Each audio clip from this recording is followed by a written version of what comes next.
What's up everybody and welcome back to Osu News, the show where we talk about the most important Osu news that happened during the week. Last week I did indeed miss an Osu News episode, but don't worry, we will cover a lot of stuff that happened the previous week and also this one as well. There are some positive news and negative news that happened, so let's just get started. Actually, you know what, I'm getting a bit tired of this background gameplay type videos. Let's change it up a little bit. Hello there. So you might be wondering how the fuck I'm going to tell you the Osu News today. Well, this is going to be a test for at least one story. The next is going to be with background gameplay. This is going to be like a joke episode, I guess. But yeah, enjoy the show. So our first story for today. FlyingTuna is indeed back. The ex-#1 player from South Korea is back from military service. And well, how did he announce this? He hinted his return to Osu when he said, "For y'all wondering when I completely finish the military service, I'll reveal in a few hours with real." And then on a follow-up post he said today, and then he showed a face of himself, you know, and everyone was pretty surprised and happy by saying, you know, "Welcome back, legend, damn, go bro got built, welcome back." Everyone was pretty happy overall. Can't wait to see how he will perform in the roundtable. Let me know your thoughts about this down in the comments. I forgot also to show this. He posted a pretty fine ass pic of himself. Anyways, back to the gameplay. That was pretty weird, but yeah, let me know if you want to see more Osu News episodes where I showcase stuff like that, and yeah, let's continue. Unfortunately, there was some drama in the Osu community because another groomer got exposed. Or should I say, the groomer exposed himself. A well-known tournament figure in the Osu community by the name of Numero Zero, 20 years old, posted a 6,500 word document explaining that he dated/groomed a 15-year-old girl, where he admits to receiving nudes and having e-sex. He also admits to doing roleplay pornographic with her and also blames his depression, loneliness and the girl for his actions, in which later on says that he regrets nothing that he did between them. As you can guess, the people in the community are completely disgusted by this man's actions, and some people that personally knew him also said that he was pretty weird to be around with. For example, a Twitter user by the name of Small Bean Cosplay said this in the replies. Even more fucked up thing, he said that he was beginning to have a crush on the third seed of the tournament. That was me. I was also 15 at the time. I never knew until this document released. Also in the document, he referenced himself as Luffy and also quoted One Piece, which as part of the One Piece fandom, we do not claim him. Another pretty controversial thing that happened in the Osu community this past week is the return of Hitomi-Chan on Twitter. For those of you that don't know, Hitomi-Chan is a pretty popular tournament host that got exposed for consuming and watching lowly hentai. I am not going to describe what that is, but all you need to know is that it's pretty disturbing for a lot of people. Hitomi-Chan returned on Twitter with a document where he at first says that he apologized for the things he did, but later on says that everything above was all an act, and then justifies why the things he did is not predatory behavior compared to other bad people in the Osu community that in his eyes have done way worse things. He also claims that he has talked with a lot of therapists, and apparently all of them have agreed that liking lolicon hentai is completely fine and has no influence on someone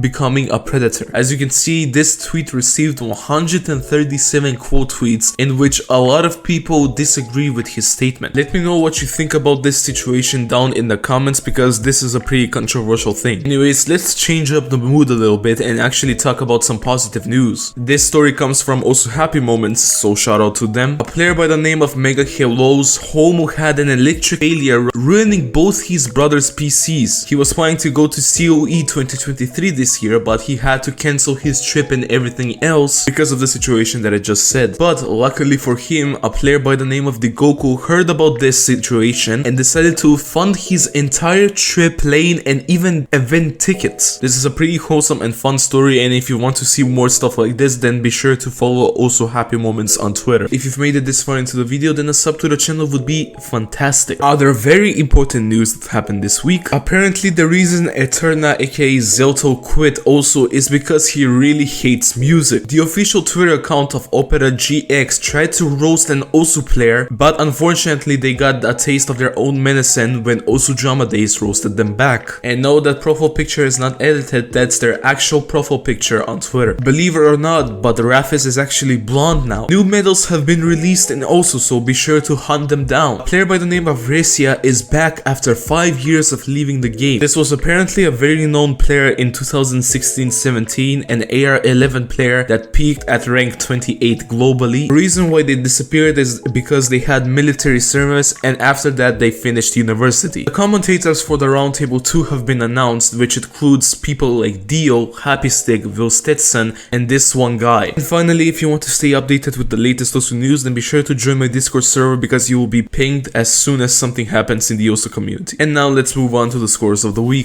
To start off this segment, we have a 3-mod choke from Flaro on Lionheart. So far we've seen way too many chokes from Flaro on maps like Glory Days, Lionheart, and so on. So will she be able to set the new PP record in the game? We'll have to wait and see to find out. Next up, we have a run on Astral Empire with Hidden from Maliszewski. He only got 5 misses on the map, and even though there is only 5 misses on this run, he got 971 PP, and it would have been 1.1k PP if this was an FC. He also got the #1 spot on the map, and this really just shows how difficult this map is.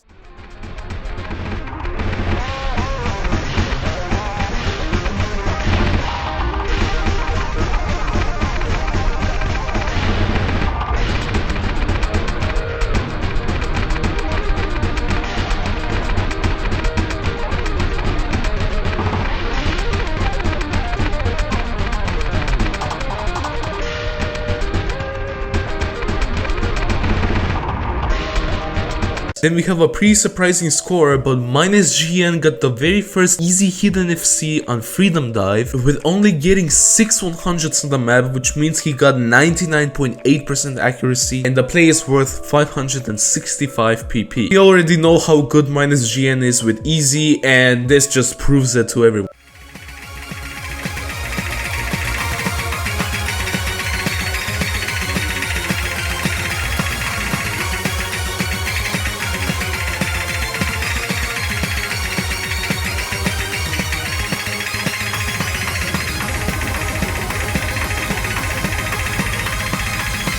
And speaking of easy, Ekoro set an FC on Chronostasis with easy, getting 99.78% accuracy, getting the 32nd spot on the map, and the play is worth 568 PP. The fact that Ekoro managed to get in the top 50 leaderboards of the map with using easy mod is actually pretty crazy.